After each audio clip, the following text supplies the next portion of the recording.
started tracking insurance sales, no one was buying it. I mean, almost no one at all.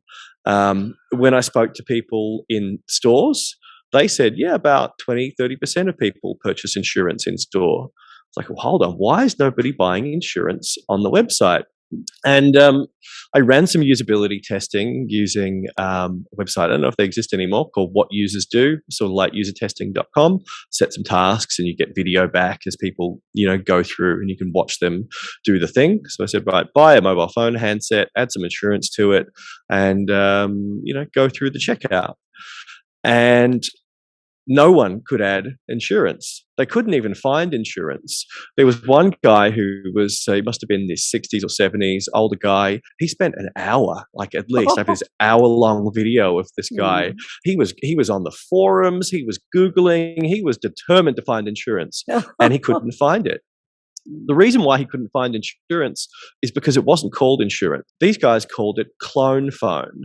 And if you have a look, I mean, I think my mobile provider, they call their insurance 24/7 Protect or something as well. Everyone comes up with their own cute little name for insurance.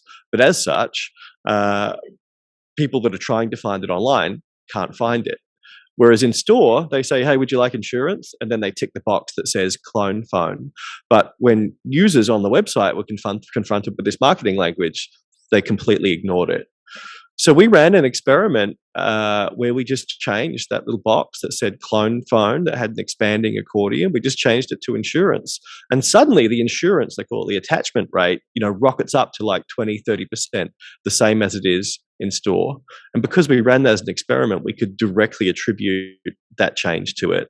And that's just, it's one of those things, it's people talk about a 2-word change that generated millions of pounds, but they're very rare. They do exist, but they typically exist in this sort of context where you find something that's quite obviously broken through research and then you validate it using A/B testing.